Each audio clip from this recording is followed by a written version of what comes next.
fan the flames of despair, ignite the spark of hope instead. Good evening and welcome. This is Face the Nation. A few days ago, 30 people were pronounced dead.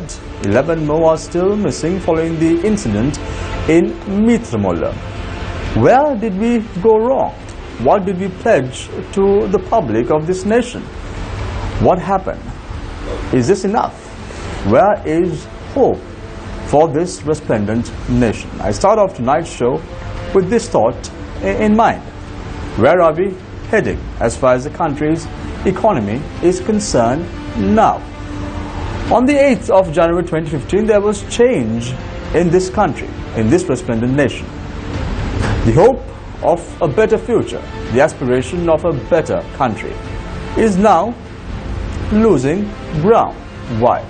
We saw two proposed bills being discussed, one being discussed and tabled in Parliament. The foreign exchange bill that came into play on the 7th of April this year.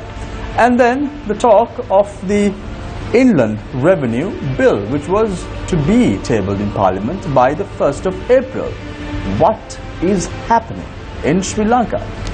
Is this the way that we want to move forward? Is this the way that you at home want to see the country moving forward?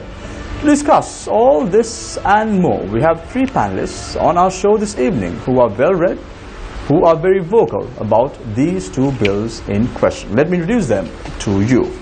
Joining us this evening for the first time on the show is attorney at law, Mr. Nagahanda Kulitwaku. Thank you very much, sir, for joining us this evening. You are also a public interest litigation activist. Thank you very much for joining the show this evening.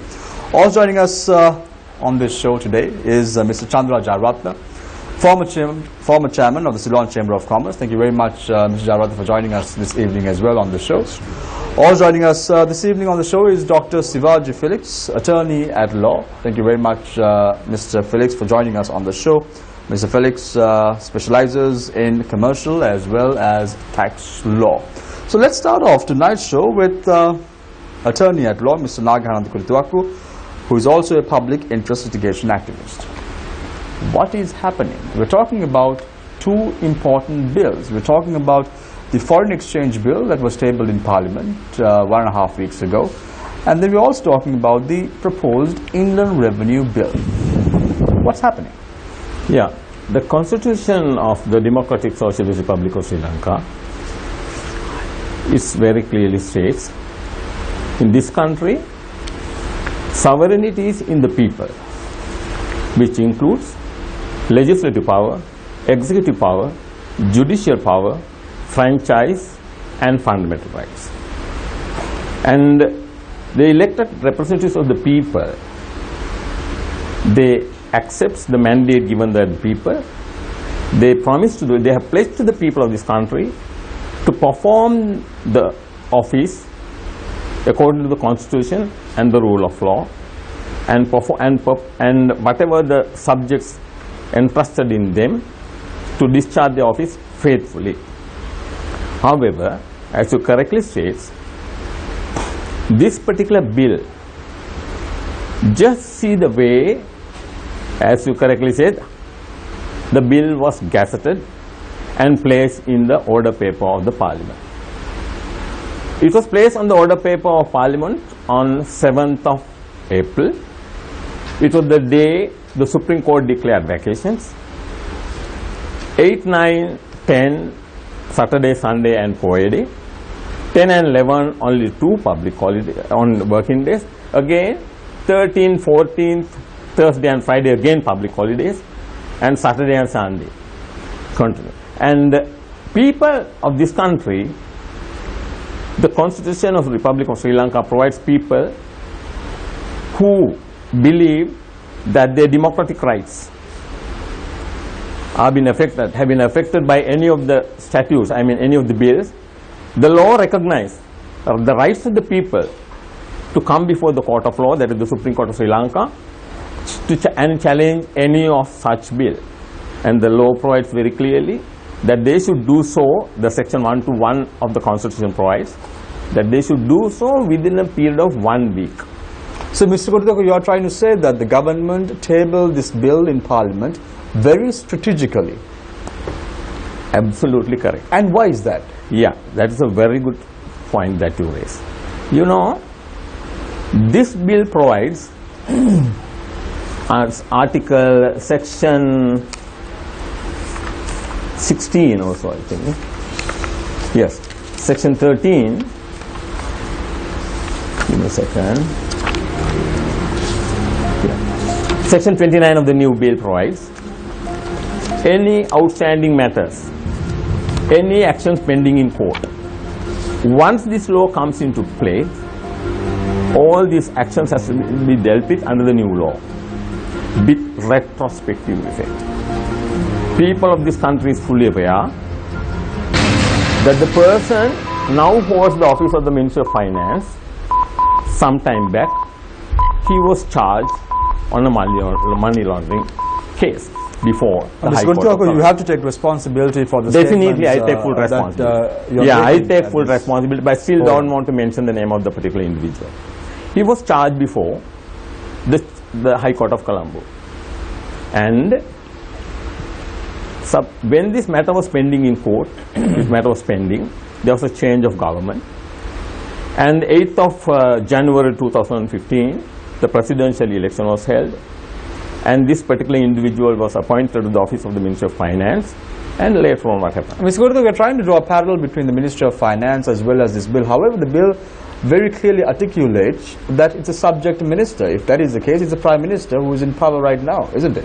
I understand, I agree, but however, if you carefully study the particular gazette notification that assigned the subjects, the institution of central bank is assigned to Prime Minister, whereas the subject of finance is assigned to the Finance Minister. However, it is not fair to direct your finger at the Minister of Finance. I do not want to make any unfounded allegations or whatever, but the people have every right to know the truth. And so what is the truth? The truth is that when this matter was pending in courts, this matter was transferred from court number 1, High Court number 1, to court number 4. There was a High Court judge who was resigning on that particular day when this matter was taken up before her, and she, on the basis of there was a indictment served on the particular individual. The matter is in the public domain. People know what exactly happened. My question to you is, when it came to the foreign exchange bill, what is the truth behind? Yeah, that's what I wanted to emphasize. Because now there is a document served on the Attorney General. Okay, before this bill was placed in the order paper of the Parliament and published in the Gazette notification, and the former Attorney General, who failed to serve a fresh indictment on the particular individual, he was charged before the Corruption Commission. That was on 9th of March, whereas the bill was gazetted on 14th of March, sometime thereafter. After this, the former Chief Justice was charged before the Corruption Commission. What happened thereafter? The current Chief Justice, the person who was the Attorney General, the Attorney General, he is served with a notice. He has been served with a notice to serve amended indictment on the person who holds the office of the Finance Minister now. Because he is under duty, because in the particular judgment, there is a clause very clearly states, although he is discharged. No, but what is the issue, Mr. Gurdu? Issue is this. Issue is nothing. Because now, this law provides, if this matter, now in case the Attorney General... What is the danger that Sri Lanka will have if this bill is passed in Parliament? There are a number of areas that I want to discuss. This is the most important issue. You ask why it was placed on the order paper on 7th. Because now, the idea, they may have felt that nobody will challenge it. Because there was no time, only 2 days was there. Fortunately, there was 3 people challenged it. And the Finance Minister said they are people of unsound mind. He made a statement in public. Thank you very much, Mr. Gurdu. I'll get back to you in a moment when Q&A begins. I'll get back to you in a moment. We will, of course, delve deeper with regard to the foreign exchange bill that was tabled in Parliament on the 7th of April 2017, 1.5 weeks ago. Now, let's talk to Dr. Sivaji Felix. He specializes in commercial as well as tax law. Dr. Felix, let's talk about the proposed Inland Revenue Bill. Now, the bill was supposed to be tabled in Parliament prior to the 1st of April this year. What's happening? Do we have a tax system now in place in Sri Lanka? Do the people of this country know how much of taxes they're paying?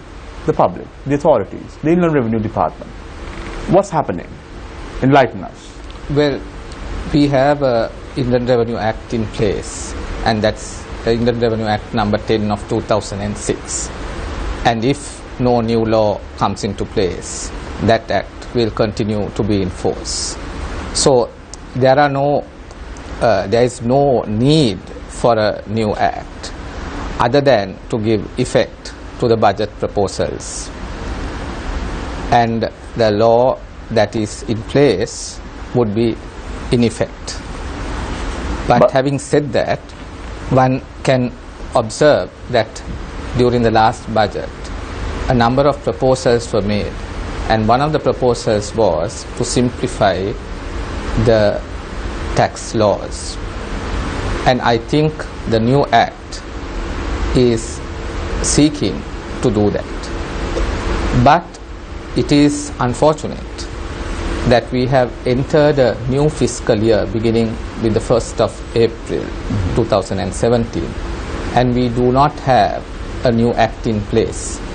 And if the intention was that that act was to be in effect for this year, then it is a very unsatisfactory arrangement, because one of the things about taxation is certainty, and no business or no individual wants to operate in a culture of uncertainty where one does not know under which tax regime one is going to be governed, because one has to budget for one's taxes. One must know what is the rate one has to pay.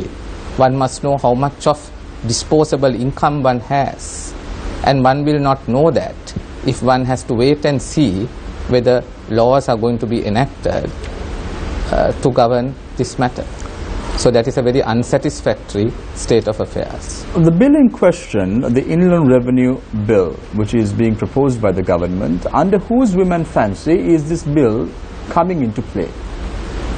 Inland Revenue bills are normally brought in by the minister in charge of the subject of finance.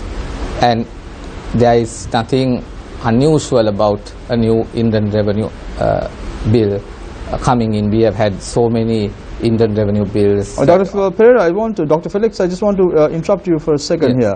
On the 7th of March 2017, winding up their mission operations in Sri Lanka, the International Monetary Fund states, advancing the legislative process for the new Inland Revenue Act with effect public consultations is a critical step towards rebalancing the tax system towards a more predictable, efficient and equitable structure.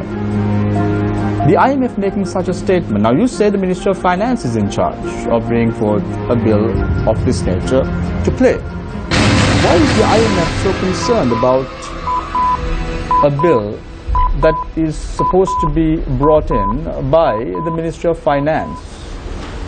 I think it was one of the conditions for the IMF loans that so there the should inland, be a new. You're trying to say revenue. the proposed Inland Revenue Bill is a condition made by the International Monetary Fund. I think so.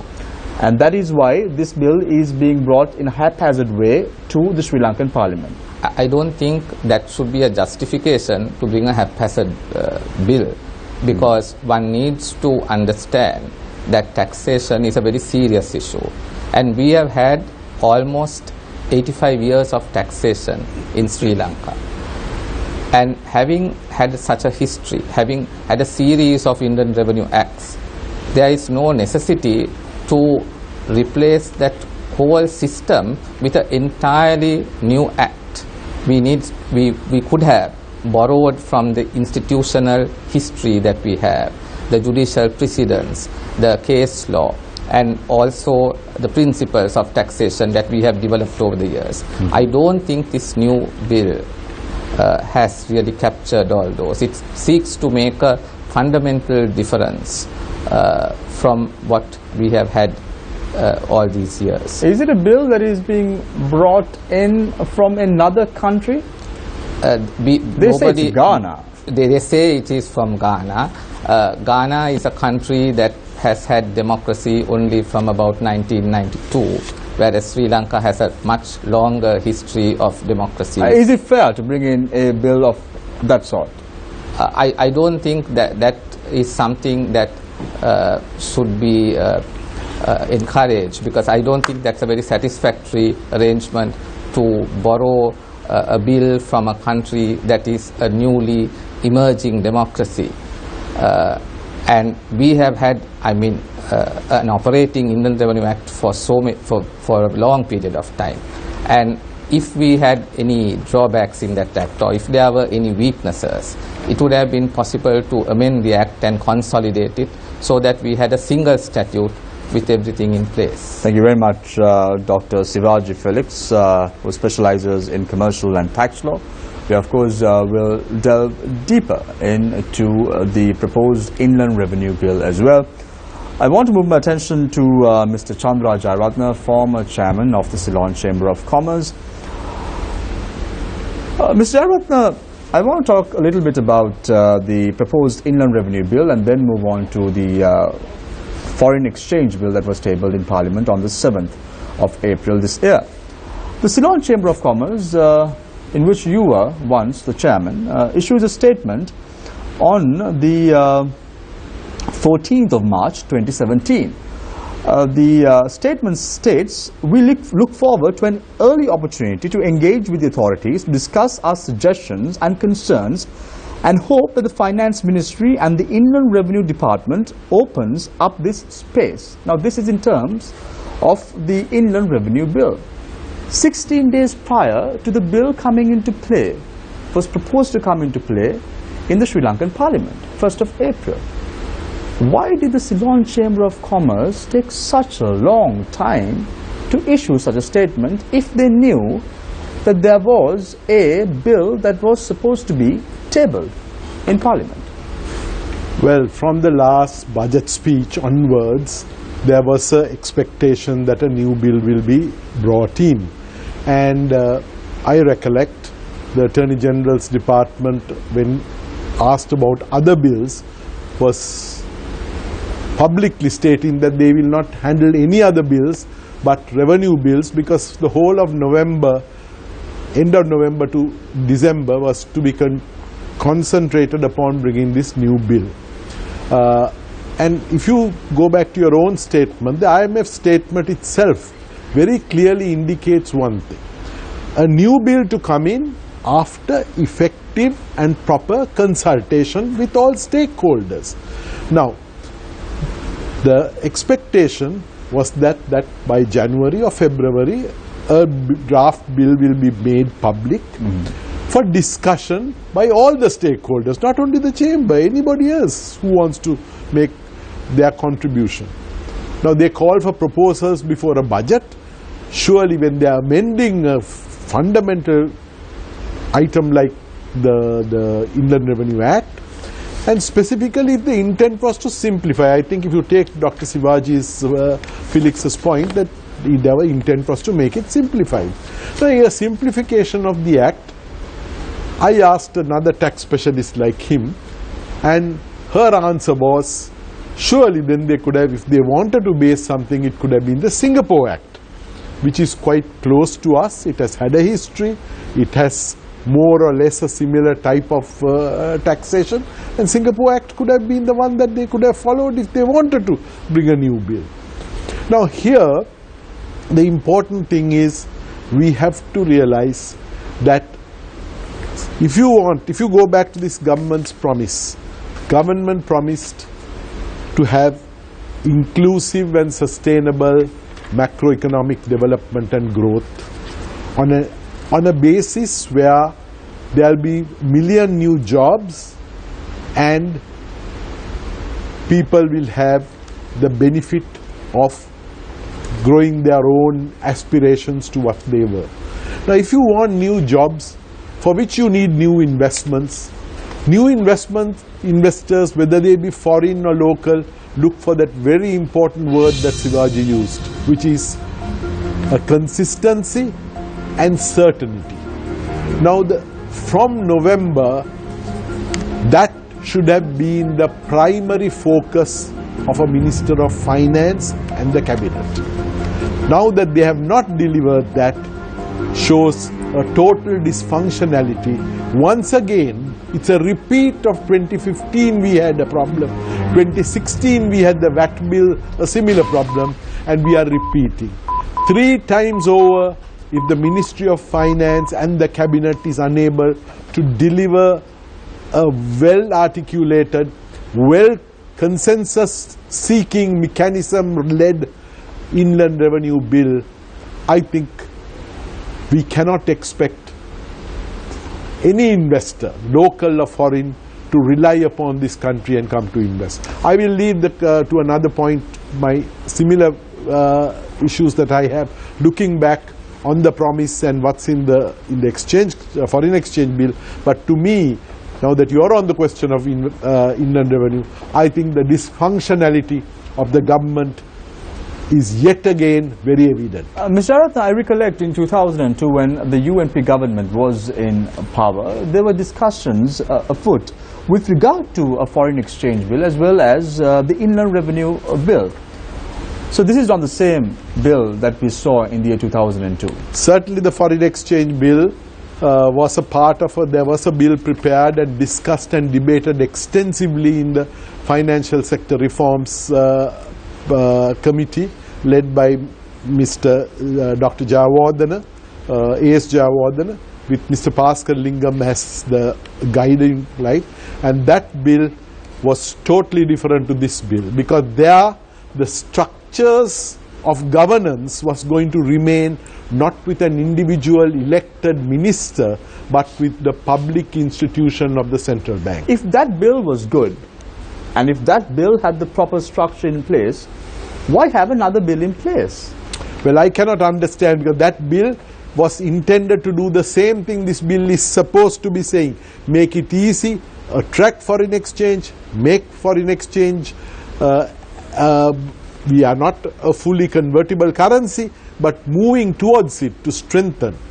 Now, one of the important things that I like to raise today is this bill thought of with what we are going to have in the financial city.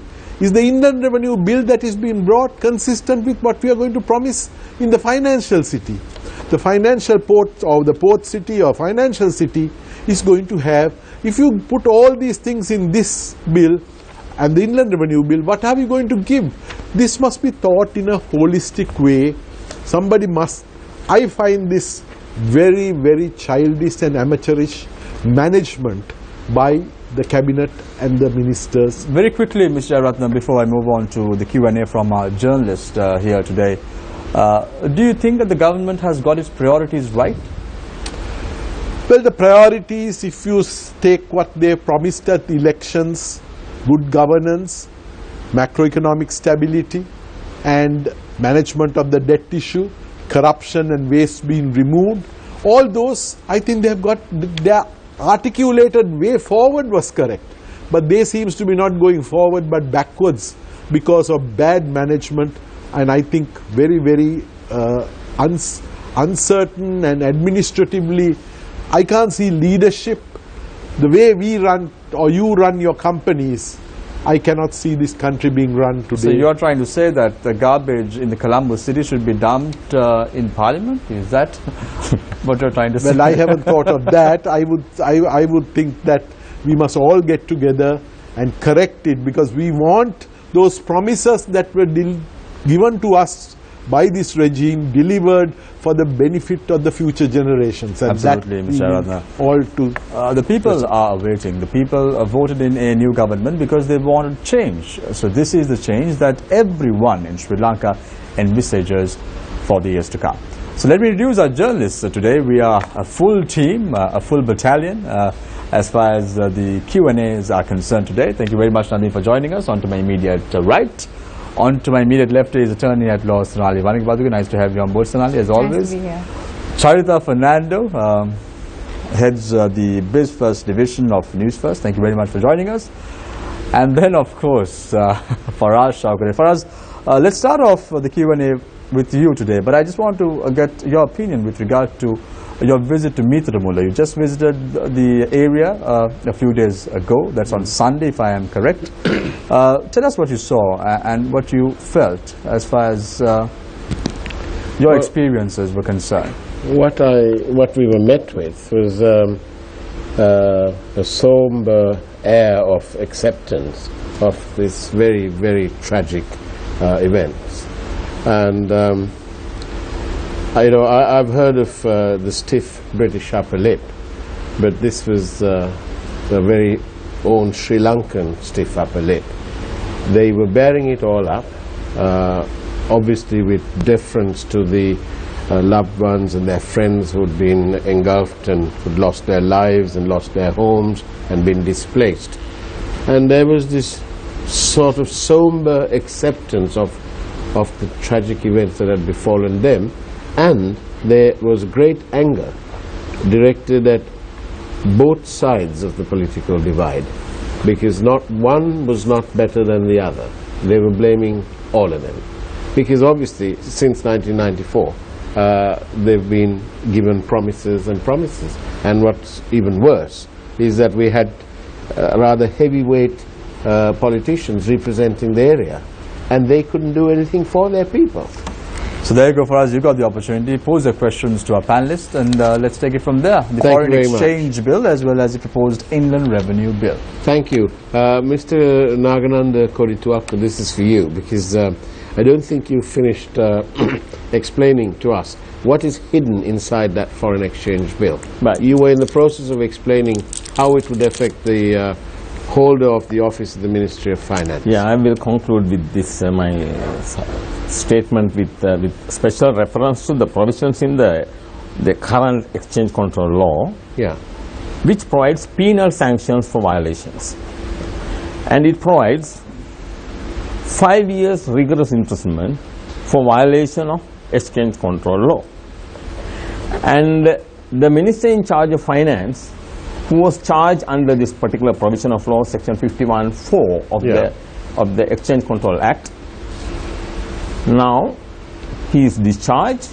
Very likely there's a likelihood that there's a possibility that the Attorney General charge him on a fresh indictment. If that is done, that has to be done according to the new provisions of the new law. He has to be charged under the provisions of new law, which provides no penal sanctions whatsoever. Whereas the previous law provides 5 years rigorous imprisonment, new law provides no sanctions.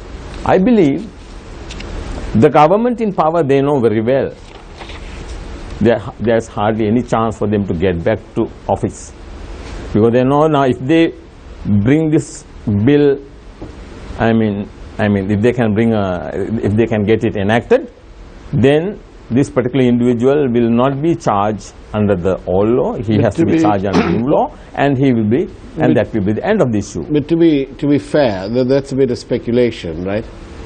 Not really speculation. It is required by law. That's what I said when Mr. Basil Rajapaksa was charged on indictment, and there was a, there was an error in the indictment. It's a faulty indictment. Therefore, he was charged with a fresh indictment by the Attorney General. So to put it short, yeah, what you're saying is that if this person is charged again, as that original order permits the AG to do, yeah, if he's charged again, it will be nullified by the arrival of this new bill. Exactly. That is the. So he can get away. Exactly. That will happen. So that's one of the points that's correct. That is why they place it.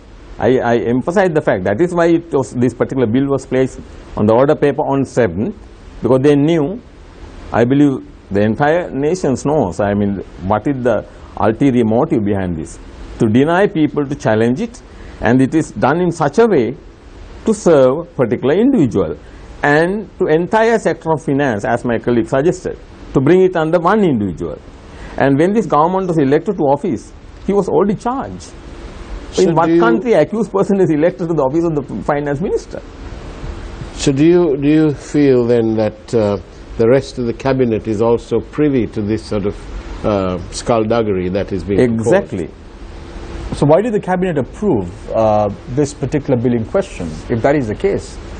You had the president, you had the prime minister, you had approximately around 30 or more cabinet ministers, so they did not know the content of this particular bill in question. Is that what you're trying to say? This government, when they elected to office, they promised the rule of law and the good governance. But they have already proved from their conduct, they absolutely failed to discharge what they pledged to the people in this country. So therefore I emphasize the fact, this is done with the knowledge of the people in charge of the government, particularly the cabinet ministers and the members in the legislature. You may have observed that very recently one member of parliament said, we are above the law. And he said, he made a declaration, even we are not bound by the judgments given by the Supreme Court. And they know very well, they have pledged to the people, there's a constitutional oath taken by them, Schedule 4 of the Constitution. They are given undertaking to perform the office faithfully and according to the Constitution. And also, Article 12 of the Constitution, which very clearly says everybody in this country is equal before law. But now all these things suggest the politicians and they are above the law. Factually, that is the situation in this country. Therefore, I believe there is no rule of law in this country. Sorry, could I just... Sure. Thank you. Can you explain to us, can you make it a bit clear, this case that's supposed to be going on the foreign exchange case, is to do with the billionaire investor Raj Ratnam. Correct. So what happens to his money, the money that he transferred into this country? Yes. Now you know very well that this Mr. Raj Ratnam, he is charged in the US, and now he is serving 11 years imprisonment in the US. And this money was sent to a bank in Sri Lanka, and for the purpose of investment. That is why the money laundering charge, to make it white money, and to invest it in the, I think it's a Union Bank. And that is why he was charged under the Rajapaksa, under the previous regime, for money laundering. And the very purpose I see very clearly, there's a motive which is very clear, to exonerate the person. So once this new law comes into force, even if there's a government change, even if he's charged with a fresh indictment, there is no penal sanction. I just want to interrupt our panelists for the moment. I just want to recollect on the 18th of May 2015, the Minister of Finance was acquitted by the Colombo High Court over charges of violating the Exchange Control Act. I want to place it on record to our viewers that we are just discussing with regard to the foreign exchange bill, and this has to be kept in mind when we are doing the show. The Minister of Finance was acquitted by the Colombo High Court with regard to the are you confident about that charges statement? of violating of the Exchange Control Act. So this is what I have the judgment that was issued by the Colombo I have already filed the judgment in court. He is not acquitted. Make it clear. Bring it to the notice of the people the truth. What is Absolute the truth? Truth is he is not acquitted. He is only discharged. In the judgment is very clear. The High Court judge very clearly say there is a provision in the Criminal Procedure Code, the Attorney General, to serve him with a fresh indictment and charge him. A lot of people are under the impression he is acquitted. And he came out of the courthouse and made a declaration. He said, I am acquitted. And even the Parliament, I think, he said that he is acquitted, which is not the case. He is only discharged. It's a power because there was no trial held. So it is in the hands of the government to charge him on a fresh indictment, amended indictment. He is not acquitted. So Mr. Jayaratna, you've seen the gazetted version of the foreign exchange bill.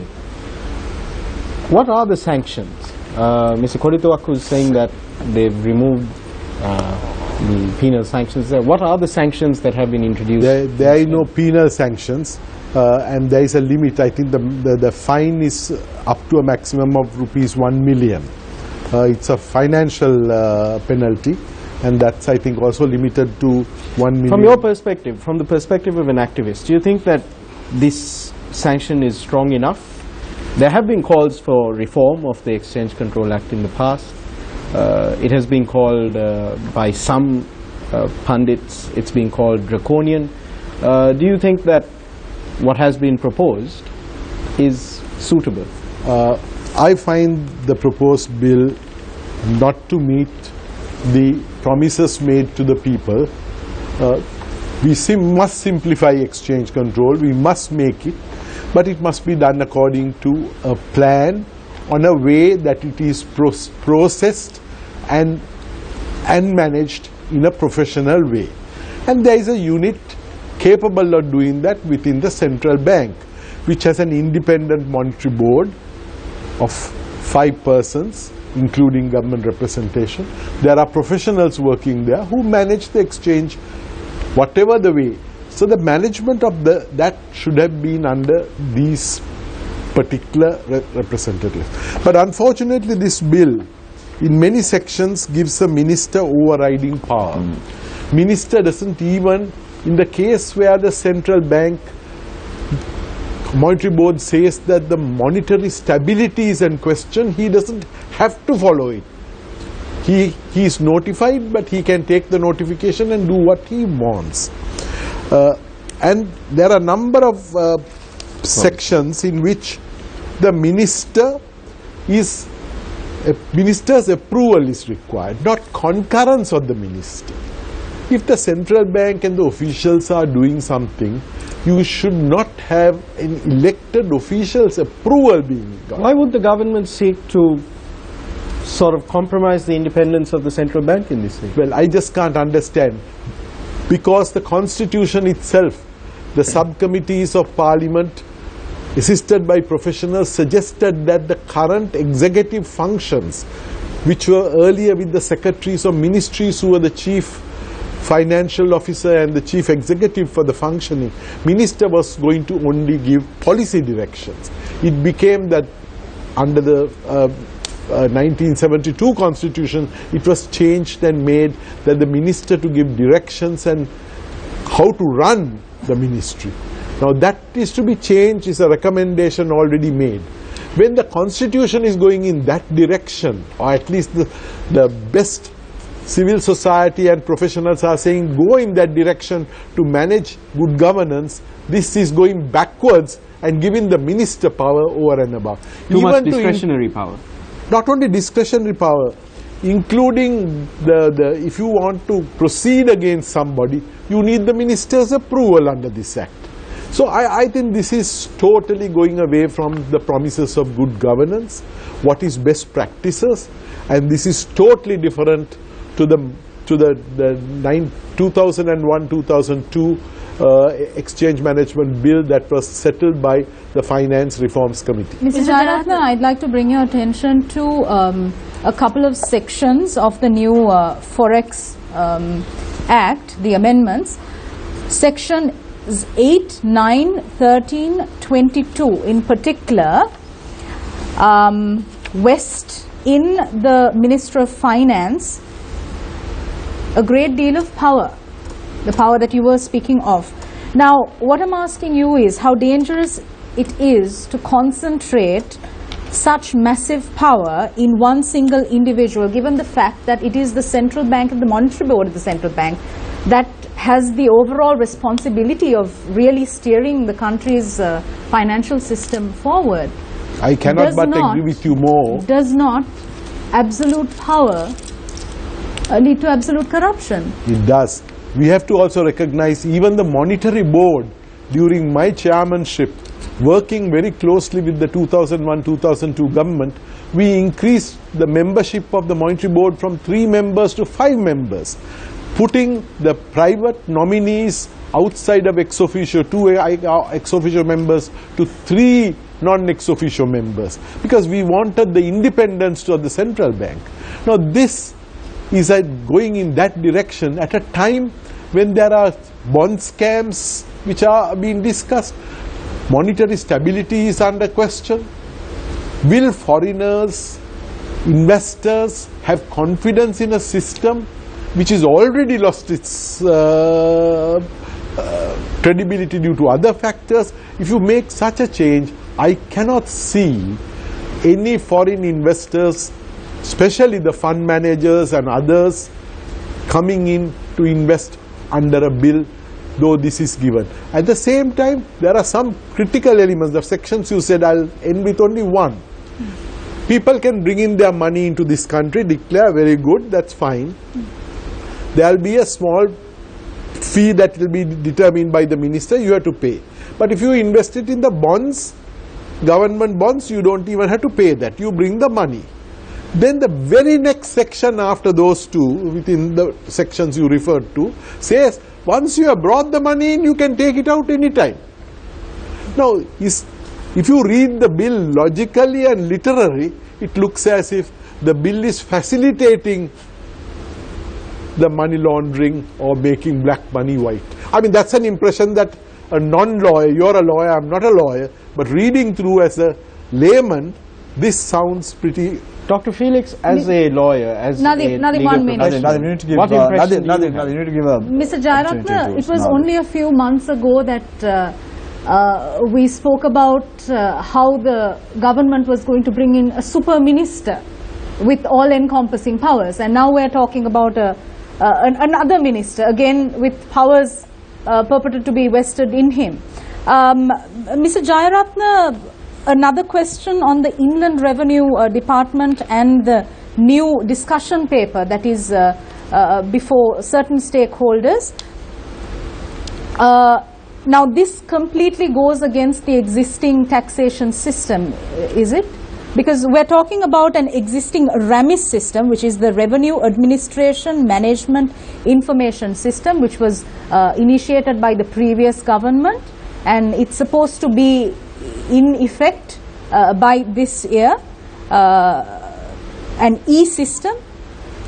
However, something that we find is when we speak to Inland Revenue Department officials, the trade unions at the Inland Revenue Department, they seem to be helpless. The government officials seem to be helpless, and they have no answers with regard to the future of the taxation system. I think my colleague Dr. Sivaji brought this very effectively. I'd like to expand on it. Answer to your question is, our law, tax law has been settled in this country for a long time. We have tax administrators of really good quality.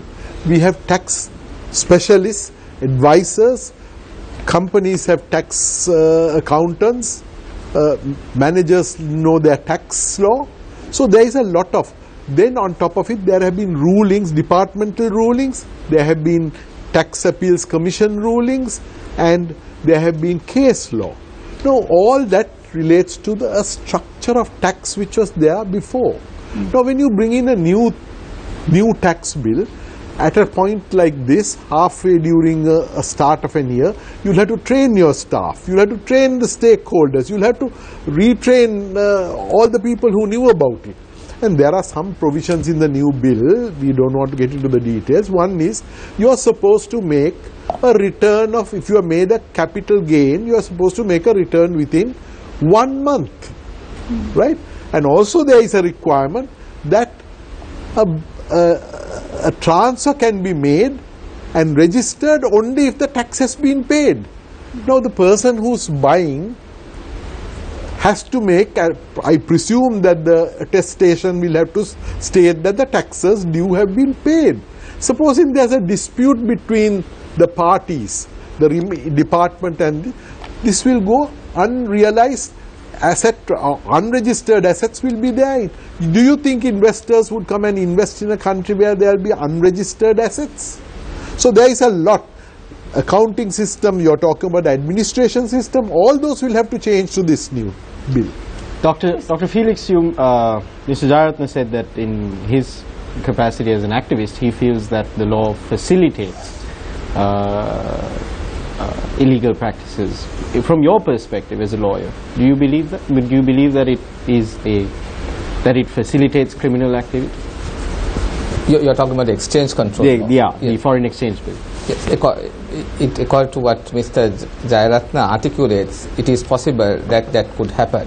But of course there are separate laws dealing with money laundering, and not only in Sri Lanka but in other jurisdictions as well. So the fact that you get over your exchange control problem doesn't necessarily mean that you get over your money laundering problem, because that operates on a separate plane. So just to remind you of 1 point, 2 points only.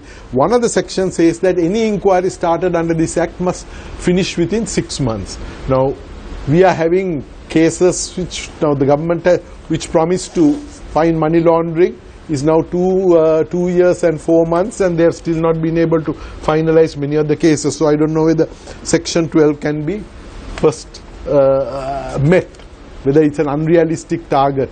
So if it's not done in 6 months, I don't know whether the case is thrown out. I don't think so, because there are so many statutes where time limits are specified. Like, for example, the Constitution requires fundamental rights cases to be determined in a certain period. But the courts have interpreted that to mean that it is it's directory and not mandatory. Similarly, there are provisions in the Tax Appeals Commission law which requires the Tax Appeals Commission to determine a case in 9 months, and it has taken sometimes 2 or 3 years for them to determine the matter, and they too have interpreted that provision to mean that it is directory and not mandatory. So the fact that you have a specified period, it is something that the courts could interpret. Dr. Felix, we talk about inconsistent policy. Let's talk about the previous 2 budgets presented by the present regime. They brought in many amendments, they brought in new regulations, but nothing has been concretely been able to be implemented in Sri Lanka. Let's take a look at a simple thing, like the lottery ticket. It was 30 rupees first, and then the president intervened, became 20 rupees, and then where is the point regarding revenue collection? Now you have 30 rupees, and then you have some amount of money being brought to the treasury. And then when it was made 20 rupees, no one talks about that 10 rupees, that minus. Where is that money going to be generated? Why is the government not having a clear policy? Why? I think now when it comes to the lottery ticket, it's not really a fiscal issue, because it's a marketing issue. When you price it, it depends on demand and supply. But all this depends on the country's budget at the end of the day. But I don't think the price of a lottery ticket is a matter that is regulated by law. It's a matter of marketing and deciding what is the correct price that you should charge. I want to drag your attention to the year 2013. Recollect the budget speech that was made by President Mahinda Rajapaksa in Parliament on the 21st of November. There was a matter of fiscal policy and monetary policy coming into play, where when the president decided that the foreign currency would be floated by 2%. Now, there is an issue. People thought there was inconsistent policy then. Then the 2012 Expropriation Act that the former regime brought forth, there was inconsistent policy. And now you are seeing the same sentiment from this group as well. Why? Is this healthy for the country's economy? No, I think consistency in taxation policy is something that any investor would like to know. And you can't have fundamental changes in your tax system year over year. You need to be able to plan your affairs in advance. You need to have some certainty, some predictability, and you must be able to arrange your affairs based on your tax regime that prevails. So if you are going to have fundamental changes where, for example, you tax professionals at a concessionary rate in order to bring professionals back into Sri Lanka, and then you suddenly change it and think that that is not applicable without any notice, just in one budget. Or if you have laws where you think that capital gains should not be there. We removed capital gains many years ago for very good reason. And then you suddenly reintroduce capital gains. Then you reintroduce it, and then you modify the whole principle day by day, and you start deciding on what objects you are going to tax, and then you remove those objects, or you introduce fresh objects. Then you have exceptions. I think that is that culture of uncertainty and unpredictability. So, Dr. Felix, you are saying that the government has been digging its own grave. This is the reason why foreign direct investments have not increased in the last 2 years in Sri Lanka. Yeah, because a foreign investor doesn't have only one destination to park its funds and investments. Dr. Felix, I think you just described a circus and not tax policy. Yes. It sounded very much like a carousel, and it didn't sound anything like tax policy. You're talking about capital. Can I? Yes. Yeah, go ahead, Yes. Saita, go ahead. Mr. Jaratna, there was wide consensus to ease exchange control regulations in Sri Lanka because they themselves have prompted citizens to hold money overseas and perhaps under value real profits here. So there were some economists that felt that there should be less intervention in exchange control regulations. So, and some even called it to be taken out of the central bank and have a currency board instead. So looking at what's happening now, what has the government actually done taking it out from the central bank under the finance ministry? Do you think the wide objectives of easing exchange control has been addressed, or have we complicated the situation further? Yeah, taking it out must be done in relation to the macroeconomic and the monetary stability of the country. Today, as you know, we are in the throes of a debt crisis. We are not meeting the required reserves. We have gone to an extended fund facility in 2016. Now, under such strains, we can't totally open it out and have a capital account transfers being allowed at it. But it's necessary to give strength to our economy, to give strength to people to have confidence to bring the money back, to do what is required. But in the process, if you are going to take it away from a functional, independent public institution which has had a history of management of currency and like the central bank, as well as the management of the macroeconomic, which is inflation and monetary stability, take it out and give all to an elected official whose directions will prevail, I cannot believe is what is required to be done to ease. The original act that was done in 2001-2002 was having similar provisions of easing, but not having the risks that are there. The risks, what about the fallback? And has this bill been looked at in relation to the financial city? I don't know whether it has been done. I hope it has been done. Have you? Shahida, we need to go for a short commercial break. When we come back, I definitely would give you as well as Faraz the opportunity to pose questions from our panelists. We're going for a short commercial break. When we come back, it's Face the Nation. We're talking about the proposed foreign exchange bill as well as the proposed inland revenue bill. How will it come into play and how is it going to affect your life at home? Stay connected. Stay with Face the Nation. Welcome back. This is Face the Nation. Let's start off third round with Dr. Sivaji Felix. Dr. Sivaji, the last 10 years, if you really look at it, the International Monetary Fund has failed in many countries. Let's take a look at Greece, for an example. Let's take a look at what happened to Portugal, for an example. They failed.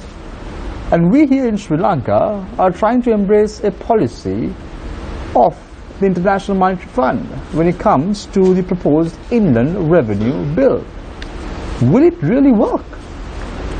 Yeah, I think we believe that failures are the pillars of success. And I think that's the reason why we keep on following the International Monetary Fund's advice on this matter. You can't expect without to have the International Monetary Fund questioning holding Sri Lanka at stake, at gunpoint, and say implement these regulations. But when you're in a situation, where beggars can't be choosers, and if you are asking them for funds, then either you comply or you don't get the funds. But they have also given us the benefit of what they are. I think you can't be blaming them because they said after proper consultation. The paragraph you read. So we are not doing the proper consultation. We can't blame the IMF for that. I'll come back to you in a minute, Mr. Jaratna. Beggars can't be choosers. Why did we fall into this position, Dr. No, I think what has happened is that we needed the money. And one of the conditions that I think the International Monetary Fund imposed is that we must streamline our tax laws. Now, instead of amending our tax laws and rectifying provisions which they thought were unsatisfactory, we undertook a mission to completely change our tax laws. And my understanding is that the original draft originated from there. So you say that we needed the money, am I right? Yes, that's right. Why did we need the money? Were we in such a bad state of affairs in Sri Lanka? Well, we would have needed the money because otherwise we wouldn't have been asking them for it. But one of the conditions... But we had the Minister of Finance at one point saying we're not going to go with a begging bowl to the International Monetary Fund. We saw this sentiment being expressed by the former governor of the central bank himself, Arjun Mahendran. No, but I think the requirement of borrowing is something that the central bank and the government would have realized that they need it. But the question of the Indian revenue bill is something that is consequential to that. Now, every year when there are budget proposals, it is customary to amend the Indian Revenue Act to give effect, to give legislative effect to the budget proposal. So there is nothing unusual in amending the Indian Revenue Act to incorporate budget proposals. It is not unusual to even have a new Indian Revenue Act consolidating previous acts and consolidating all the provisions. But what is unusual is that we are departing from all the previous acts and having a new concept of taxation being introduced to our country, something where we are turning our back to about 85 years of history, where we have had a practice, where we have had a culture of following certain principles. And I don't see how or what logic justifies that. So that is the criticism of a new act. Otherwise, there have been so many new Indian Revenue Acts which consolidate the previous acts. But having a new act in that way and maybe simplifying the language if one finds it complicated is not objectionable by itself. What is objectionable is that we have turned our back to so many years of legislative history without a clear rationale for doing so. That is what I find objectionable. Thank you very much, Dr. Sivaji Felix. I now move my attention to Mr. Chandra Jayaratna, former chairman of the Ceylon Chamber of Commerce. Ms. Jayaratna, interestingly, I want to drag your attention to the foreign exchange bill. The bill titled Foreign Exchange deprives and abrogates the power of Parliament to have full control over public finances. Now, this is an allegation made by the joint opposition in Parliament. Is this correct? No, public finance is under the Constitution vested in the legislature. But this is specialized part. This is more the monetary stability, which is central banks are only given two functions really. One is to control inflation and manage inflation, and the other is to ensure monetary stability. Now, Parliament cannot on a day-to-day basis manage monetary stability. And you asked a question from Dr. Felix as to why we needed the money. Because our reserves dropped to such a level, I think we came to about 3 months and 3 and three quarter months or something like that of imports. So we had come to a level below which we had no reserves. And our reserves are also borrowed monies. If you take it, the extended fund facility also is put into a reserve and it's blocked. Then all the monies that have come are monies we have borrowed in the bond markets, which can fly away tomorrow. So we could then get into a situation which you called about Ireland or Portugal or Greece got into, we can very easily come into. So the stability was brought through by the negotiation of the extended fund facility. So there was a need really. On the 7th of March 2017, Mr. Jayaratna, The IMF statement very clearly says that effective public consultations is a must when bringing forth a bill of this sort, this nature. Why is that the government in power does not want to have effective public consultations on a bill like this? Is this government committed to anything on the basis of doing what Mr. you are Ratna, saying? you are one of the staunch supporters of this regime. You wanted change as well. You are one of the strong critics of the previous regime. Are you satisfied the way in which this government is conducting itself as far as good governance is concerned? It has fallen very much short of our expectations. I'll give you one example. In Aqaba, in Jordan, they were doing some changes. Some foreigner had come and written to the minister in charge a letter that, you know, where you are going, the environment will be damaged, the country will be damaged, your economy will be damaged. Do you know what the minister did? He is supposed to have sent the letter to the media and said, publish it. Get the people's view on the published criticism of our policy. And then they changed their policy dependent on that criticism led changes. Now I hope a media or institutions like you will drive this government, and what we are trying to do here will drive this government to a change. We want the government to change, adopt and deliver to us what they promised in 2015. That is what is required. Mr. Ratna, during the last 2 years, you've written a lot of letters. You've written letters to the governor of the central bank. You've written letters to the Prime Minister. You've written letters to the Ceylon Chamber of Commerce. You've written many, many letters. And we as an organization, on many occasions, have aired these letters on our news items as well. Yes, but we've never seen a response. Have they really responded to your letters? Are they taking civil rights activists like you seriously?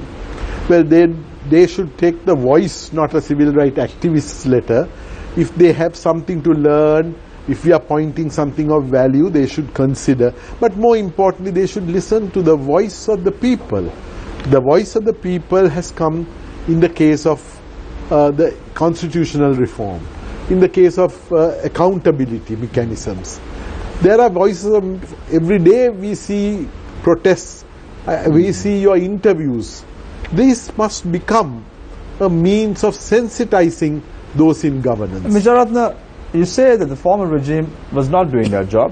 You're saying that the present regime is also not doing their job, right? Is there an alternative?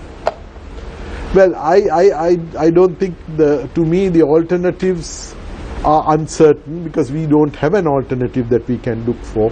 So we need, this government has a structure which is difficult to manage. It's a coalition.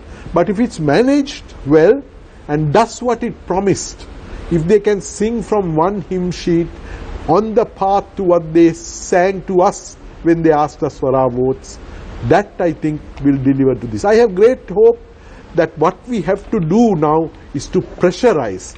Public pressure, media pressure, professional pressure, all must get together and reform to get the answer.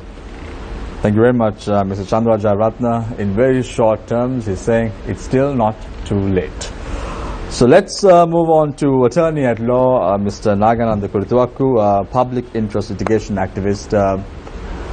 Mr. Kurtuwaku, we speak about the foreign exchange bill that is of importance right now for the public in Sri Lanka. I want to go one step further. I want to talk a little bit about good governance. Do you think that there is good governance in Sri Lanka right now? If I put it straight, I should say there is no good governance at all. There is no rule of law in this country. It's completely failed. When the legislature and the executive, that exercise people's sovereign rights of executive power and judicial power, they openly violate law in this manner, the people has no other way. At least people expect the judiciary to be a kind of symbol of hope. Now it has come to that level because it has shown, the history has shown, the last 2 years it has shown, they have completely let down the people. People had a faith in them. The people thought that the pledge, whatever the pledge is made by the government, that they will discharge. It never happened. It's very sad. You're saying that there is no rule of law. Are you saying that the judiciary is not independent in Sri Lanka? No, it's a very good question. You know this 19th Amendment bill, they suggested, I mean, they promised to the people that they will bring back the Constitutional Council. The 17th Amendment, that introduced the Constitutional Council, which consisted of 10 members. 7 members from the learned people, and 3 people that is from the parliament, legislature, that is opposition leader, the prime minister and the speaker. When this bill, I invite you to read the 27th and 28th of April 2015, the Hansards. When this bill was, at the debate, joint opposition, they completely challenged bringing, giving independence to the Constitutional Council. They said no. We want all 10 members to the Constitutional Council to be appointed from the legislature. And they demand. But at the end, what was the final end result? Completely upside down. 3 members from the independent, that is the learned independent people, and 7 parliamentarians. So that itself shows, can you expect a person with very high degree of integrity, very straightforward, and wanted to strictly enforce the rule of law, will be appointed by these people? So you're saying that the joint opposition itself don't have any meat or trust? No, not at all. In whatever they're doing right now? They have proved joint opposition has no way forward at all. So what is the alternative? What is the alternative? That is the very that is the issue here. I don't think that the learned people in this country, there are a lot of people who understand the issue. However, some say that the learned people with knowledge will do this, with wisdom. That is not good enough. We need a leader like Lee Kuan Yew in this country. Someone who can command. It's very unfortunate to say that we don't have such an individual right now. We need someone who strictly enforce the law irrespective of whoever the people concerned, whether it is a member of the parliament. You know, recently there was a case in the Supreme Court of England. 4 members of parliament were charged for abuse of public funds. Not a big amount, very nominal amount. And the appeal went finally to the Supreme Court. And they challenged its Court of Appeal order, and it went up to the Supreme Court. Supreme Court very clearly held that you being the members in the legislature must set examples. You are the people who should set an example to the people of this country. And all 4 members of parliament are convicted for 18 months each. Have you ever seen, my simple question, for last so many years, any member of parliament charged and convicted? Any member of cabinet? Any head of the state in this country? It's very unlikely to happen. They have been convicted, but not for reasons of corruption or anything of that sort. Yeah, that's what I say. It's very unlikely, because now the office of the Attorney General, the law says, when the legislature and the executive corrupt, and because since they exercise the people's legislative power and the judicial executive power and the legislative power, the role of the Attorney General is to defend the sovereign rights of the people before the court of law. However, in this country, it never happens. Thank you very much, Attorney at Law Nagananda Kurituwaku, who is also a public interest education activist. Let me open the floor for questions from our journalists. So let's start off with Faraz. Thank you.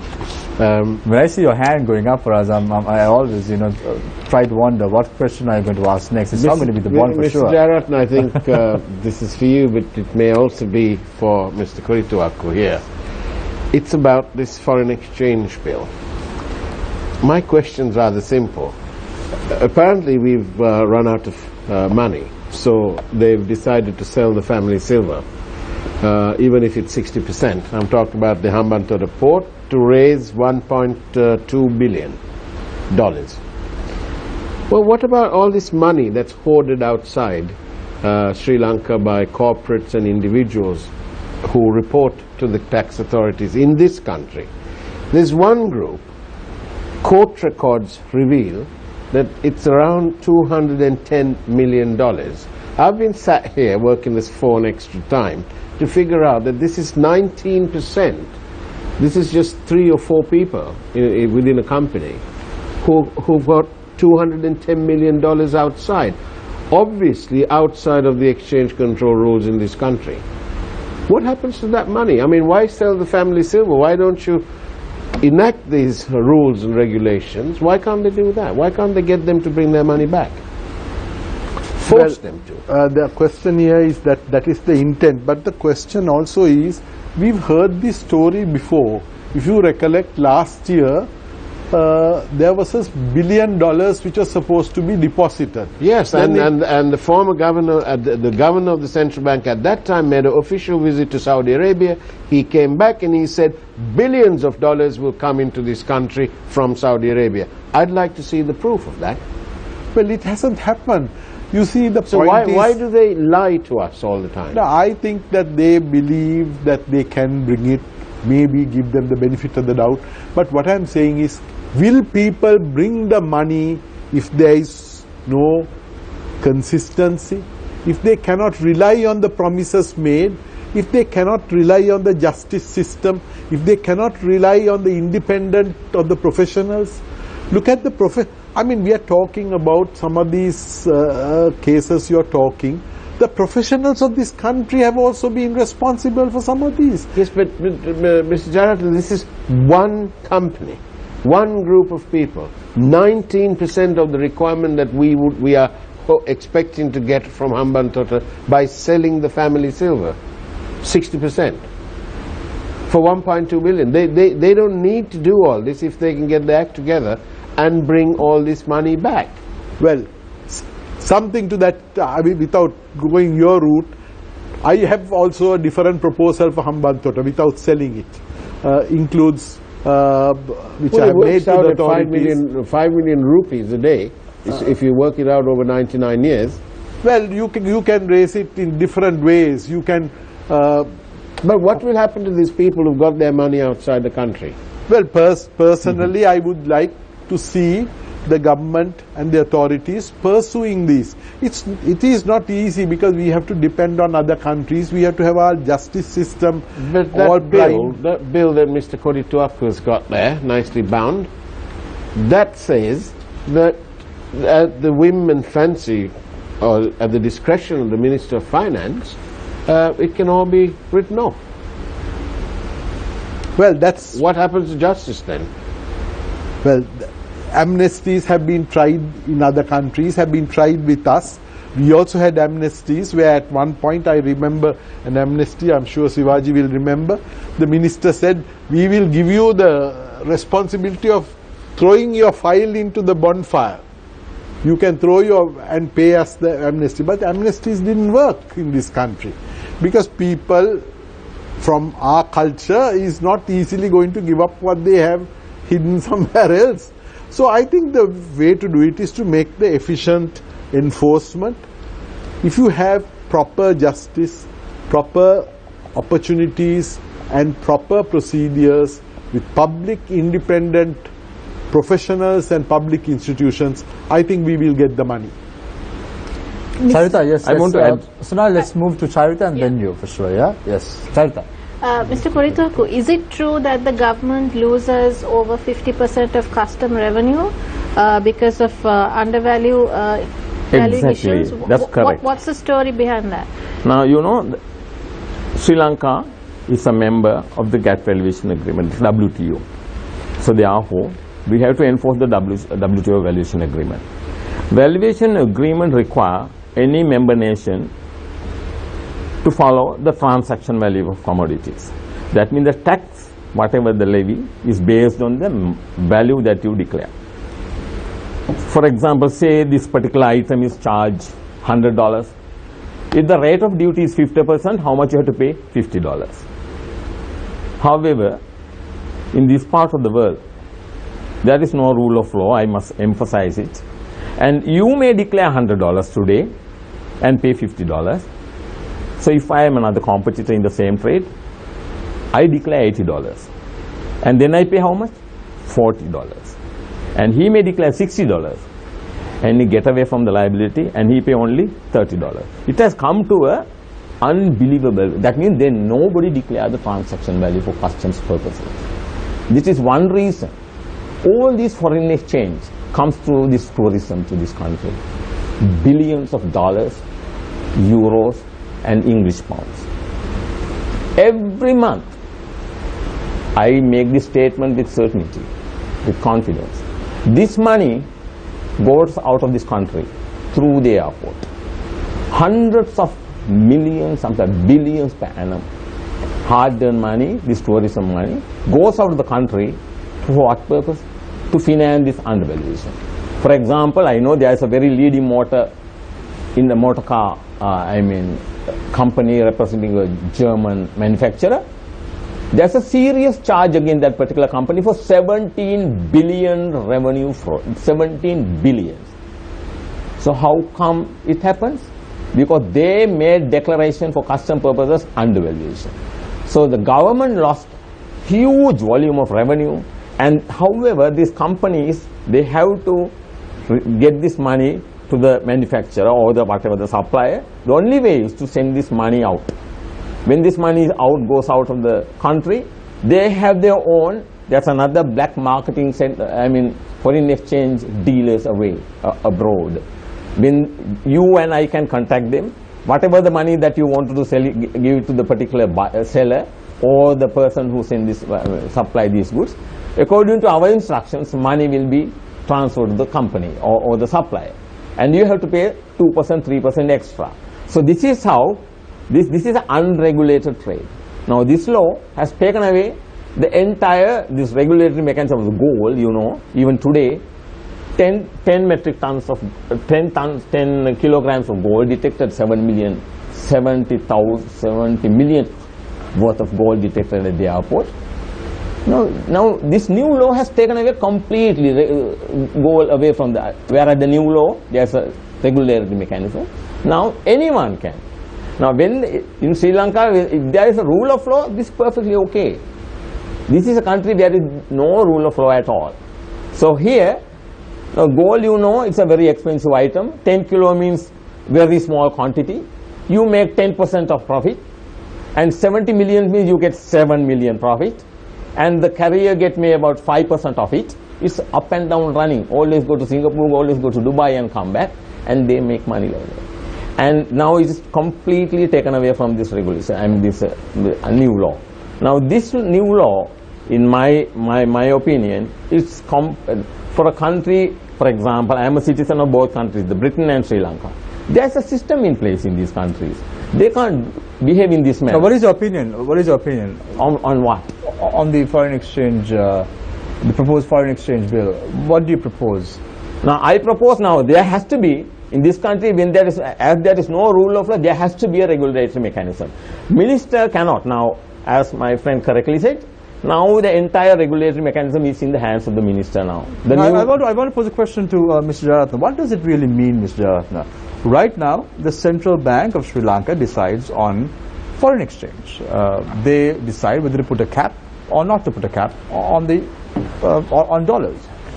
Now, with this system coming into place, with this bill becoming an act in Parliament, what does it really mean? Does it mean that the minister in charge will have the discretion to do whatever he wants with the dollar, or what's going to happen? The minister, he will set the limits which you can take away, bring back. All those limits will be set by the minister under this act. Does that mean it is done with the consultation of the central bank officials? Because there are checks and balances in the central bank itself. Well, there is a monetary board in place to decide on all these respects. The minister may not have the technical know-how to do this. For capital transfers, the minister retains full right.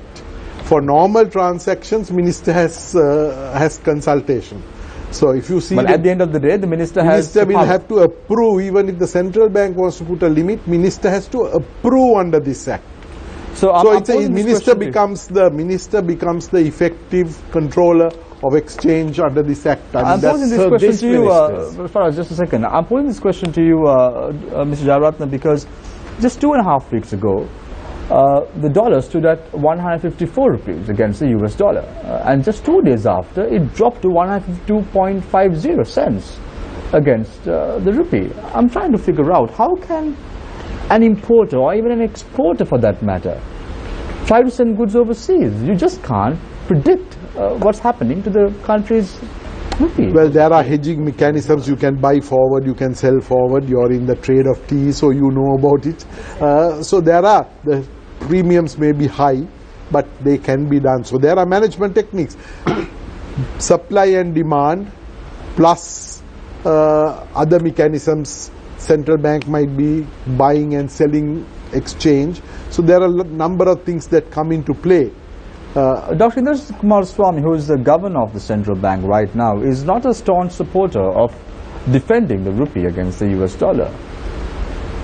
Certainly. So you have the Prime Minister nobody can defend it for a long time. No, there are problems today is trying to defend the unrealistic rupee for a long time. That we are paying for it today. So would this mean that the Prime Minister, who is in charge of the Central Bank of Sri Lanka, will have full authority to decide what is going to happen to the Sri Lankan rupee against the US dollar in the future? No, that function doesn't come within this, but it will be impacted by what comes in and goes out through this. That mechanism will still remain, the monetary stability point will remain with the Central Bank of Sri Lanka. Thank you very much, Mr. Jarrett. Yes, Faraz. During this discussion, it suddenly dawned on me, this super minister that they were talking about is actually the super minister is going to be the Minister of Finance, isn't it? With all these proposed activities. It's not the Prime Minister. We were led to believe that this super minister is going to be the Prime Minister. It now looks like it's going to be the Minister of Finance. Not really. Even under this exchange bill, it's the minister, the gazetting says the minister in charge of the subject of the central bank. It does not say Minister of Finance. The Prime Minister at the moment. So that has to be clearly articulated. But then Mr. Jarrett, the subject of finance is split nicely into three parts now. We've got Mr. Hashim with one lot, we've got the Prime Minister in his ministerial role who's got another lot, and the Minister of Finance has got the balance. Well, that seems to be a function of a lot of ministries are like that, isn't it? But it's the first time in Sri Lanka that we've had the Ministry of Finance split into three like this. Well, even on the last government, economic management was with one minister, and the president held the finance ministry role. So but he had the finance ministry under him, under one person. So we haven't had a split before.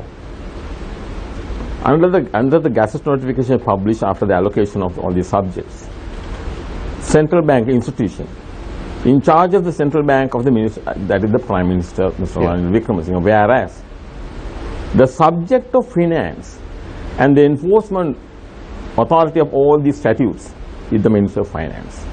I don't know how they are going to deal with it. It's a very difficult situation. It's a complicated bill itself. It's premeditated. Exactly. It's almost... Is it designed for some ulterior collateral purpose? Well, I would like... Can I bring up something? To me, leave the ulterior motives out. But question is, are they looking at the real issues? If you take section 39 and 70 of this proposed new act of the Inland Revenue Act, one talks about, section 39 is about what is called realization, which is like an inheritance tax and capital gains, all that is within this section called realization. Section 70 is residency. Now the president of this country keeps on saying that he's inviting the foreigners, Sri Lankan expatriates, to come here, start working here, all that. We are also telling foreigners, you come and set up business, you can bring your managers here. The two sections read together is totally inconsistent with this requirement. Any foreigner who comes here or any dual citizen of ours who comes here is supposed to bring all his assets which he brings in at market value. And the day he decides to go off, if he stays here for 183 days, he becomes resident. And then if he goes after that, he has to pay capital gains. And if he buys any chance, if he dies, he'll have to pay inheritance tax in this country. Now, do you think with if such things are in this bill, if they go through, I do not, and this is what I can't understand. If the ministers and have a policy direction decided, and they are singing from one hymn sheet, can a bill like this be thought of? Do we know? I'd like Sivaji to add his knowledge. He's a more knowledgeable person before you ask any more questions. Can I just quickly throw in one question? No, you please? need to let Dr. Sivaji respond, and then I'll give an opportunity. This is very relevant to what he's I would said. definitely give an opportunity for us. Yes, Dr. Sivaji. Yeah, because one of the points that we have observed in this draft act is that there are very few measures available for preserving the integrity of the tax system and for the protection of taxpayer rights. Now, for example, the question of an assessment being issued. When an assessment is issued, we have had a practice of giving reasons for making an assessment. Now, that came by statutory amendments for over 20 years ago. Now, the new act does not seem to be having that. Then there is a question of penalties being imposed. There is interest going to be charged and the tax having to be paid. So if your adjudication process takes a long time, you will have a taxpayer being crippled by the tax burden. Now, these are not satisfactory systems, and this is not something that is conducive to an investor, because tax litigation, tax disputes are inherent in any type of tax, and you must have a system for quickly resolving this. Now, as an example, we have a tax appeals commission. My understanding is that the commission's term of office is due to end on the 8th of May. Now, up to now, no new appointment letters have been sent out. So we have to wait till the 8th of May to find out whether these members are going to be reappointed or whether new members are going to be appointed. Then, in the meantime, appeals will continue to be piling up. It's going to take a long time to determine these matters. If new people are appointed, they will have to rehear all the cases. In the meantime, the building itself, the tenancy has lapsed. I think it's lapsing in May or something. No arrangements have been made to find a new building even. So, I mean, we can't have that kind of adjudication mechanism in a country and expect foreign investors to come. Because you have to have a rigorous process of dispute resolution. And people must trust the integrity of that system, because you challenge a ruling of the department or you appeal against the assessment, sometimes for very good reasons. And you must have a system where your grievance can be heard and an impartial tribunal can decide on that matter and give a ruling. So if you can't do that, no foreign investor is going to come into a country which has such a system. Faraz, do you have a question? Yes, a very quick one for Mr. Jayaratna. Is there any information whether these, the proposed Inland Revenue Act and the Foreign Exchange Bill, is this the handiwork of the foreign consultants employed by one of our ministries, McKinsey & Co.? Do we have any information about that? We do not know. It's commonly believed that the Inland Revenue Bill has come from the IMF suggestion. Right. Who's the consultant, I don't know. But the other bill, we do not. I haven't heard who's the author of the Exchange Management Bill or Foreign Exchange Bill. Thank you. Sonali? When discussing the new Forex amendments and the Inland Revenue discussion paper, Dr. Felix, we used the words erratic, retrospective, a crippled taxpayer. As a taxation law expert, how important is it for the government to consult the local experts, such as yourself, before copy-pasting a foreign draft? I'm talking specifically with regard to the Inland Revenue amendments that are quite sizable, and which proposes a complete overhaul of the system, where we're talking about a completely alien system being implemented in Sri Lanka, when we have an existing functional system that already works. How important is it for the government to consult local experts? I don't think the question of who you consult is important. The question is, what is the compelling reason to change the existing law? I mean, you must have a compelling reason to change. You don't do it just for the sake of doing so. Now here, there is no coherent rationale being given as to why we must turn our back on 85 years of history. There is no rationale for a new law which completely deviates from our previous practice. But Dr. Felix, technically there is a rationale, right? What is the rationale? If you don't do it, the IMF is not going to give us any money. No, that is not a rationale based on reason. That is it's something. It's a rationale based on desperation. On desperation, that's a different issue. But if one is logically looking at something and you think that you want to deviate from your previous practice, then there must be a good reason to because do that. Mr. Jayaratna, we find that public sector officials are now being made helpless. Trade unions of the Inland Revenue Department have come on record and said that they are helpless when it comes to these new changes. Corporates as well as investors are disillusioned. So where are we really headed, and what do we do looking forward? I mean, going forward, what do we do to salvage the situation? I think there's a rationale, really, if you want to look. Our tax to GDP ratio has been coming down significantly. It's now somewhere around less than 11%, from about 18 to 20% having been there. So we are not, the GDP is improving, the taxes are not coming, which means there's a large leakage, or there has been perpetrated changes which have allowed the leakages to happen. Now, I'll give you one example of one of these which I have done for a certain institution. We looked at some of the tax people who have, just by shifting their officers from one place to another, got a tax holiday.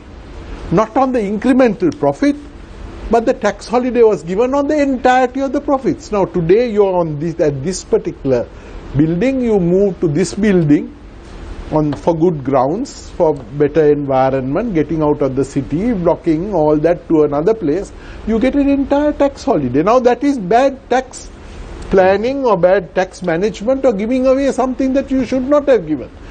If you give some benefit to a taxpayer, he has taken a logical benefit to himself. So there are issues like this. There have been large number of tax leakages. The tax leakages are also equivalent to the exchange leakages. That these go hand in hand. So there is a good rationale. But why have we not seen? My first question to you, Sonali, is we have had a tax commission that sat, headed by Sri Lankans. Dr. Lakshman headed it, and lots of people gave evidence and submissions. Now that commission report is lying in some bin from the last president's time. Now, without doing that, looking at that, we do not even, not officially, none of us have seen this document. And how can somebody critique this new bill, whether that is, if they have found some very good reasons to change the tax rationale, it might be there in that commission report. Now, when we don't do the right thing and we try to circumvent, the answer is what we have got. Should we just sit and watch while a complete overhaul of a system that already functions is taking place? I think this overhaul, if it goes in this way, will be detrimental to creation of new investments and new job opportunities. And that itself should wake the ministers and the cabinet to rethink this bill in its present form. Dr. Felix, now since there is a delay and a lot of uncertainty over taxes, and on the other hand there are negotiations going on with the IMF for its next tranche, what are the options available for the Inland Revenue Department or the Finance Ministry in terms of damage control? No, legally there is no problem, because if you don't have a new act, the Act number 10 of 2006 will be in operation, and the tax will be paid as per that act. But the reality is that we are expecting this act to come in at any time, and therefore there is that culture of uncertainty, because the objects of taxation, the rates of taxation, the method of taxation is all going to change, and that is going to change in the course of this year, and we have already entered this year and we still are not able to budget as to how much we need to allocate for our tax payments. So that is not a very satisfactory situation to be in, and certainly it's not something conducive to encouraging foreign investments. Thank you very much, gentlemen. We now go in for another short commercial break. When we come back, it's the final round. This is Face the Nation.